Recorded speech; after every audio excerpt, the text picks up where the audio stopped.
Tantor Audio, a division of Recorded Books, presents Fool for Love by Rachael Sommers. Narrated by Sienna Francis. Chapter 1. A sea of black and white loomed on the horizon, and Chloe eased her foot off the accelerator, wincing as she failed to skirt around one of the many potholes on the poorly serviced country road. In the passenger seat, Naomi jerked away from the window she'd been dozing against for the better part of the last hour. "Are we there yet?" Chloe finished the question she'd been asked at least 10 times already since they'd driven out of London's city limits. "Nearly. There's a hold-up." She nodded toward the herd of animals ambling across the road in front of them and brought her van to a stop a few feet away. Naomi's face brightened at the sight. "They're so cute!" "They're bloody dangerous." Chloe had had more than one close encounter with a cow when she was younger. "But look at those faces!" Naomi leaned forward in her seat to get a better look, elbows resting on the dashboard. The movement disturbed the Labrador sitting at her feet. Bella rested her head on the seat between the two of them, staring at Chloe with big brown eyes. Chloe reached out to scratch behind her ears. "Not long now," she said. "How are you holding up, gorgeous?" "Not so bad, thanks," Naomi said, and Chloe smacked her on the side of the arm. "Ow! Is that any way to treat the best friend doing you a massive favour? Please, it didn't hurt." "It did. Right in my feelings," Naomi said, solemn. Chloe rolled her eyes. "How long does it take a herd of cows to cross the road?" Chloe chuckled. "Has the novelty worn off already?" "We've been driving for hours, Chloe." Patience had never been one of Naomi's strong suits. "I need to pee." "I told you to go when we stopped at the service station." "I didn't need it then." "Well, there's a bush over there." Chloe pointed out the window. "If you're desperate." Chloe grinned as Naomi's nose wrinkled. "It's not like there's anyone around." "But yes, there is. There's someone right there." She was right. A woman on horseback rode behind the stragglers of the herd.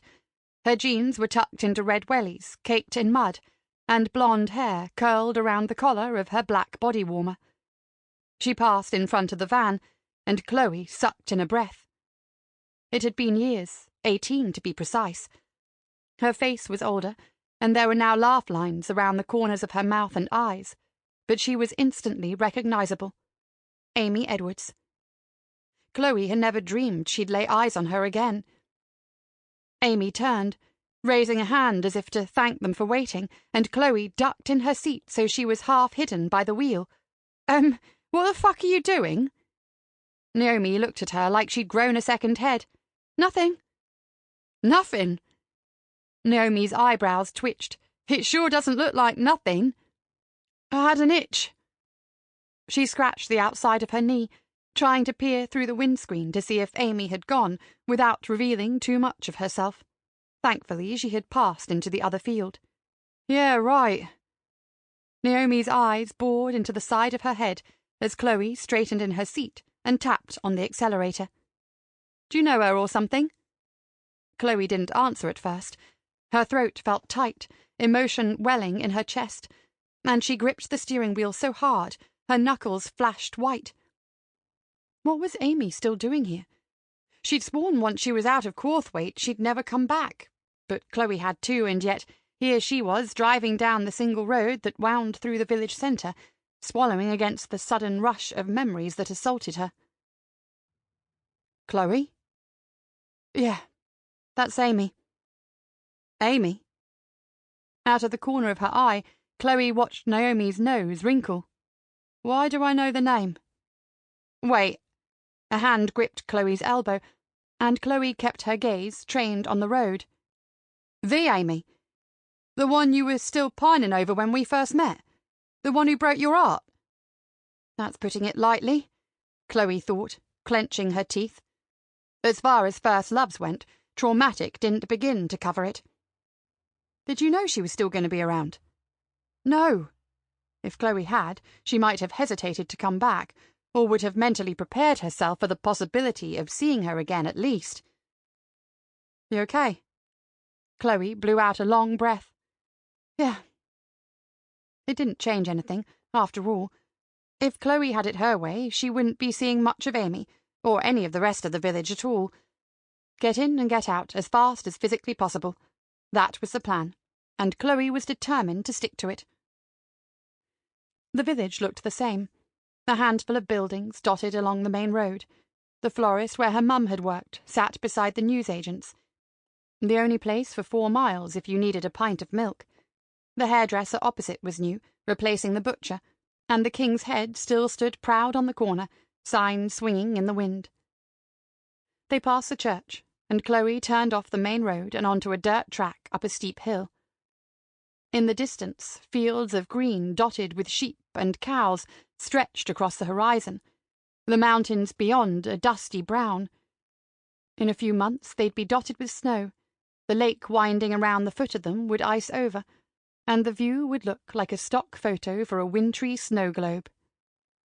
"Wow," Naomi said, wide eyes taking in the sight. "This is gorgeous." Despite her misgivings about returning home, Chloe had to agree. As much as she loved the London skyline, it had nothing on a view like this. The track ended in a gravel driveway, and Chloe's childhood home rose to meet them. It had been nearly 3 years since it had been occupied, and it showed. The drive was overrun by weeds, and the ivy winding up the front wall of the house grew wild, covering the arched windows in places. Through the broken wooden fence leading to the back garden, Chloe spotted grass so high it could probably swallow all 5 feet 8 inches of her. She dreaded to think what the inside looked like. Chloe pulled the car to a stop, and Naomi let out a low whistle. "Jesus Christ, Chloe! I knew your family was loaded, but this place is massive. Did you have servants?" A laugh bubbled in Chloe's throat. "No. We had a housekeeper when I was younger. A groundskeeper at one point, too. He'd have a heart attack if he knew I'd let it get this bad. Well, it looks like you've got your work cut out for you here, Chloe. You sure you're up for this? You know I like a challenge." Dust puffed from the hall carpet as Chloe stepped over the threshold, tickling the back of her throat, and she scrunched her nose, fighting back a sneeze. "Well, I know what our first order of business will be," Naomi said, following her inside and running a finger along the wooden banister of the stairs. She showed Chloe her grey finger. "Scrubbing this place from top to bottom." "Yep. Aren't you glad you came with me?" "Oh, delighted." Naomi's voice dripped with sarcasm, but she was smiling, and Chloe hip-bumped her as she stepped past to push open the door of the living room. Bella followed along behind.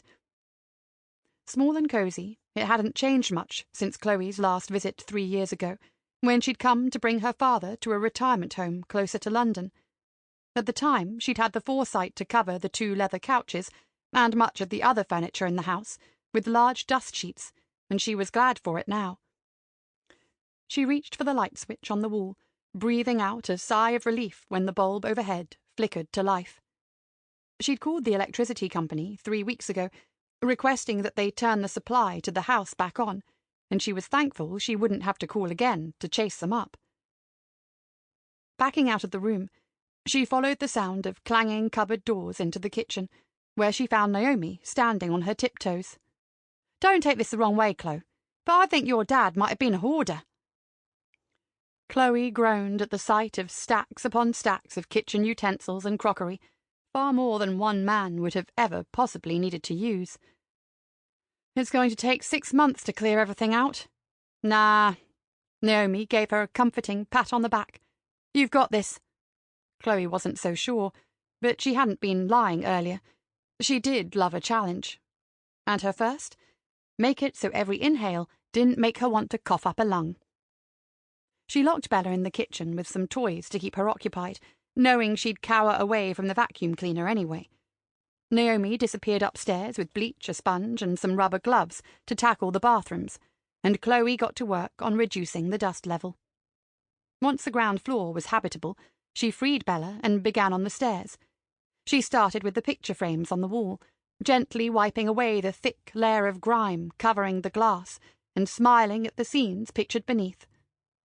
The first was her parents on their wedding day, staring at one another like they'd hung the moon and stars in the sky, bathed in the glow of the setting sun. Chloe had grown up wanting to find someone who looked at her like that, who could make her smile so wide it could split her cheeks. But at 36, she was still waiting for her perfect woman.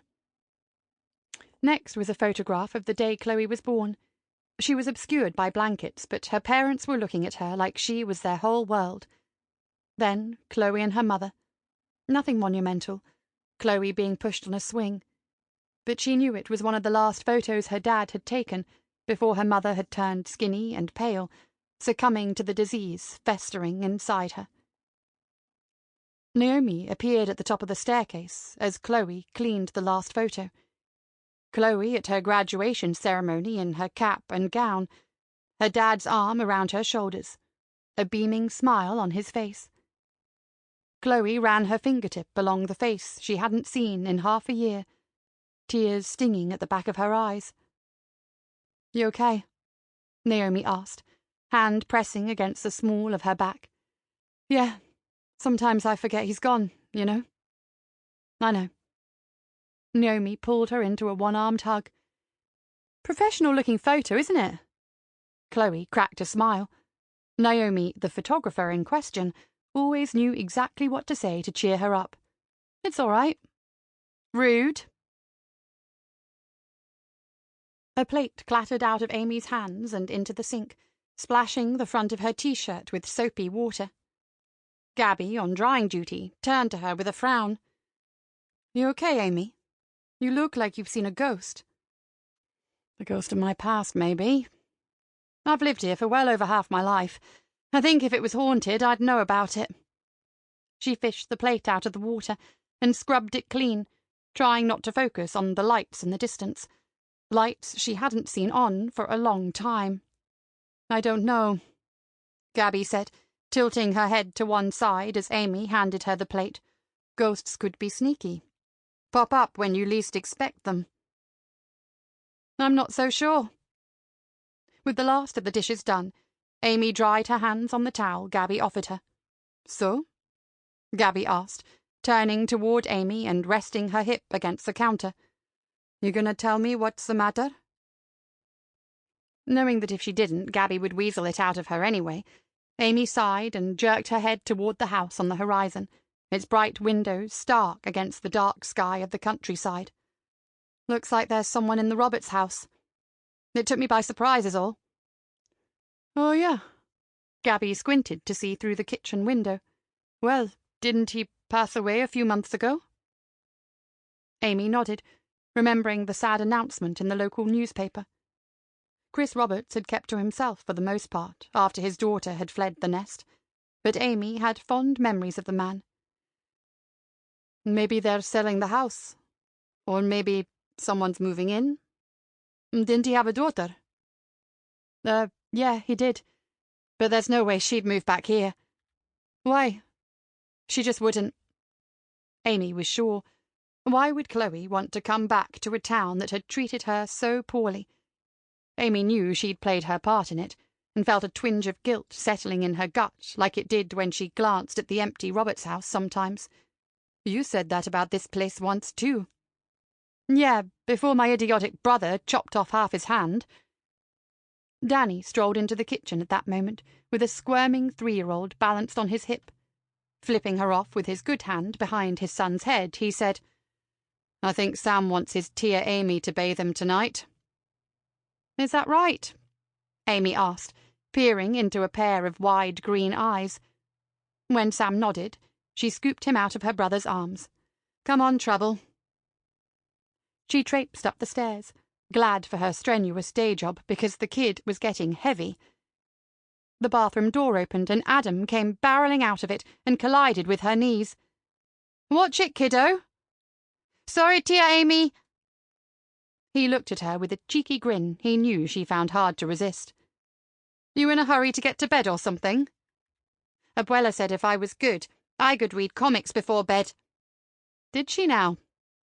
Amy smiled as her mum slipped through the bathroom door at a much more reasonable pace than her grandson. "And were you good?" "I'm always good." "I'm not so sure about that." She ruffled his damp hair with her free hand. "I wasn't I, Abuela?" "You were," Leanne said, eyes fond as she gazed at him.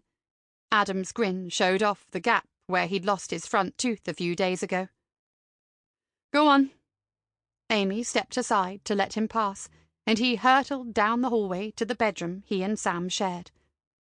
Her old room, in fact, but she'd been more than happy to give it up for the privacy of the barn conversion she'd had done when she'd moved back to Corthwaite. She and Danny had managed 18 years sharing a roof. Any more would be pushing it. "I left the water in for you. It's still hot." "Thanks, Mum." Amy stepped into the bathroom and set Sam on the white tiles.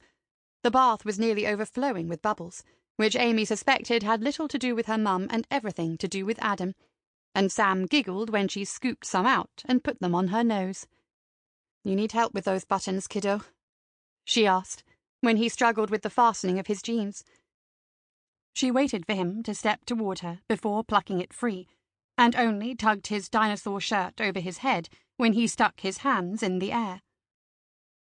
Amy's knees protested when she settled beside the bath to wash his hair. God, she was getting old. She thought of her mum's arthritis, worsening every year, and knew a similar fate awaited her.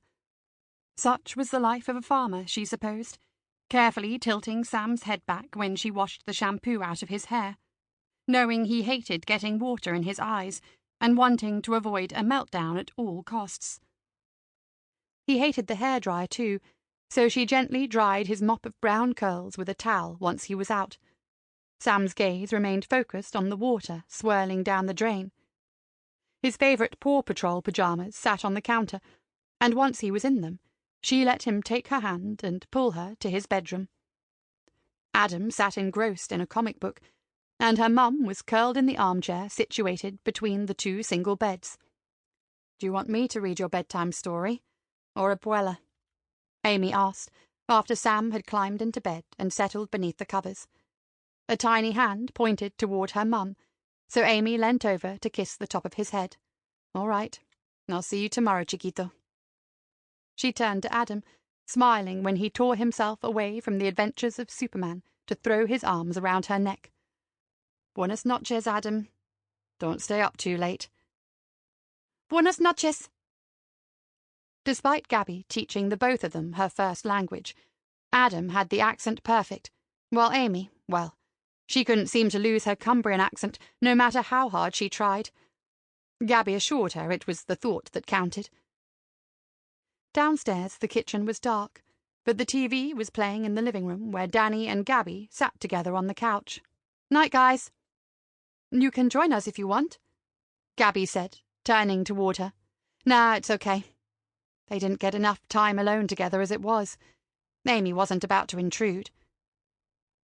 She slipped out the front door, and the unmistakable smell of cows and manure hit her nostrils. Above, the sky was unusually clear, the moon and stars illuminating the stone path to her home. In the distance, the Roberts house caught her attention once more. Who was in there, and why? And did it have anything to do with the unfamiliar white van she'd seen earlier that day, with the driver so desperate not to be seen? Chloe didn't sleep particularly well her first night home. She was used to a king-sized bed with a memory foam mattress, but her old bed had a lumpy mattress with broken springs that creaked every time she rolled over, and the silence was deafening. Chloe didn't have the luxury of affording a flat in London's bustling city centre, but even on the outskirts of Twickenham, nights were never quiet. Loud, drunken voices as people spilled out of bars and pubs usually lulled her to sleep, along with the screech of car tyres or the roaring of motorbike engines. But here, nothing but the occasional hoot of an owl. She gave up on sleep at 5 a.m. and reached blindly for the pair of glasses she'd left on the bedside table last night, not wanting to chance putting her contact lenses in. She'd probably poke herself in the eye. Bella, stretched out across the floor at the foot of the bed, snored away, oblivious to her owner's restlessness. Weak rays from the rising sun filtered through the thin curtains, glinting off the dusty spines lining the large bookcase leaning against one of the walls of her old room. Deciding reading was as good a way as any to pass the time, she reached for an old favourite and sat on the large wooden windowsill in her bedroom, like she'd used to when she was a kid. "You'll strain your eyes reading like that." Her dad's voice echoed in her head, and she remembered the wry shake of his head when he'd catch her out of bed and by the window, wrapped in a blanket, when she was supposed to be sleeping. Of course, he'd been right. She'd been presented with her first pair of glasses at 12 years old, and her eyesight had been worsening every year since. A door opened, and Chloe glanced at her watch. 6:30, and Naomi was awake and moving. She mustn't have slept well either. Sure enough, an inhuman grumble greeted her when she found Naomi in the kitchen, bleary-eyed, hair still held in the wrap she'd gone to sleep in, tapping her nails impatiently on the counter as she waited for Chloe's beloved Nespresso coffee machine to brew. "Good morning to you too," Chloe said, and Naomi glared. "How do you sound so awake?" "Because I have been awake for the last—" She glanced at her watch. 2 hours. "It's too fucking quiet here. Can't cope with it." "I know. You don't have to stay, you know. You could go back to the city." "And trust you here alone? I don't think so." "I'd be fine. It's only a couple weeks." She wasn't ungrateful for Naomi's presence, far from it, but she knew spending 2 rare weeks away from the office was asking for a lot. "And I'll be alone here soon anyway. On the weekends, at least." "Yeah, but at least this way I can help you get a head start." "I don't mind, Chloe, honestly." "Can I have that in writing, so in about 12 hours' time, when you're grumpy and cursing me, I have evidence you agree to this of your own volition?" "It's too early for you and your long words." Naomi sighed happily when the coffee machine beeped. She filled 2 mugs and pushed one along the counter toward Chloe. "What's the plan for today?" "First order of business is probably going to be to get more milk," Chloe said, rattling the half-empty carton she'd retrieved from the fridge. "Then I think we should get started with sorting through everything." She'd been hoping that job wouldn't take long, but based on what she'd seen so far, she wasn't optimistic. "Fill the skip I ordered." "I think you should have ordered 6. "Probably." Chloe sighed, peering into a cupboard overflowing with junk. "I don't know where half this stuff came from." "I'm going to have a shower before we do anything," Naomi decided, draining the last of her coffee. "We do have hot water, right?" "I guess you're about to find out." Chapter 2. Amy swung open the door to the village shop with her hip, her hands full with a crate of milk and eggs. "What's this?" she heard a woman say from one of the tiny aisles. And the Cockney accent had her doing a double take. Tourists in Corthwaite weren't unheard of, but they were rare. It wasn't like the village had much to offer compared to the bigger towns nearby. "What's what?" another voice asked, and as Amy approached the counter, she caught a glimpse of one of the speakers, a pretty black woman lifting a packet from one of the shelves. "Kendal mint cake," she said, waving the packet in front of her. "It sounds interesting." "It's basically pure sugar." "Sold." "Really, Naomi? The last thing I need is you on a sugar high, or worse, a sugar crash." The second woman rounded the corner, and Amy nearly dropped the crate. She'd dyed her dark hair, cut it short so it framed her face, and there was a scar through one eyebrow that hadn't been there last time they'd been face to face, but Amy would recognize that wide, crooked smile anywhere. Chloe Roberts, in the flesh. The years had been kind to her. She'd grown into limbs once awkward and gangly, her body now lean as she reached over and plucked the mint cake from Naomi's hands. "I'm vetoing this. Need I remind you that neither of us got much sleep last night?" Naomi said, and Amy hastily turned away. She forced a smile as she hefted the crate onto the counter, trying to drown out the conversation happening behind her. "Sugar might be exactly what we need." "Hey, Amy." Alex climbed to his feet. Of the 3 people who worked in the shop, he was by far the youngest and always the happiest to see her. Ow! Something crashed to the ground behind her, and Amy turned to see Chloe on her knees, frantically trying to gather the bottles of water she'd knocked off the shelves. "I'm sorry," she said, cheeks flaming red, arms full of so many bottles it was a wonder she didn't drop them all again. "It's all right."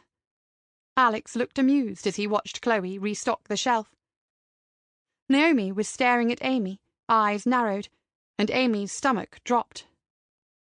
"I know what you've done," her expression seemed to say. Judgment seeped into Amy's skin, and she knew she deserved it.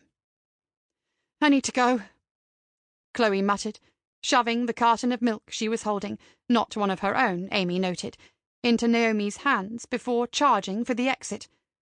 Amy didn't blame her. "How much for this?" Naomi asked, gaze flicking over to Alex. "Oh, and this." She paused to grab the packet of mint cake Chloe had taken off her. £3.30.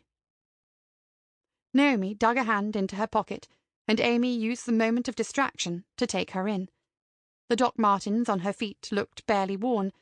Her long red coat seemed expensive, and as she approached Alex to hand over her cash, Amy felt inelegant beside her, in her mud-spattered jeans and worn trainers. Naomi and Chloe had spoken with an easy familiarity, the sleepless night comment making Amy wonder if they were together, but she noted the lack of wedding ring on Naomi's left hand as she accepted her change. "Thanks." She left with one last contemptuous look thrown Amy's way, and Amy released a long breath once she'd gone. "All right?" Alex asked, eyebrows raised, and Amy gave a jerky nod. So her suspicions had been right. Chloe was back. Was it for good? Or just for now? And was Amy going to keep bumping into her, sending her hiding behind her steering wheel or hurrying out of doors? She hoped for both their sakes the answer was no. But something told her she didn't have that kind of luck. "Christ, Chloe, will you slow down?" Naomi caught her as she breezed past the King's Head, hand catching her elbow. "You're not in London anymore." "Sorry." She slowed, tugging gently on Bella's lead to bring her to heel. "I know you wanted to have a look around, but I had to get out of there." "I know, but she's not following you." Chloe refrained from looking over her shoulder to check. "Right. You still want a tour?" "Nah, it's okay. I think I've got everything. Shop, vets, florist, pub." Naomi pointed to each of the buildings behind them in turn before pointing in front of them. "Church." "Do you mind if we cut through here?" Chloe asked, glancing at the gate leading to the attached graveyard. "I want to check something." "Sure." Naomi followed as Chloe traced a once familiar path she hadn't walked in a long, long time. She paused before a headstone engraved with the words Annie Roberts, beloved wife, mother, and friend, and was surprised to find a fresh bouquet of flowers. She'd expected it to be overgrown, and was touched to find it in near perfect condition. "Your mum?" Naomi asked quietly. "Yeah. She was cremated, but my dad wanted to have somewhere we could visit to remember her. I was thinking about seeing if I could get one put in beside it for my dad. He'd like that."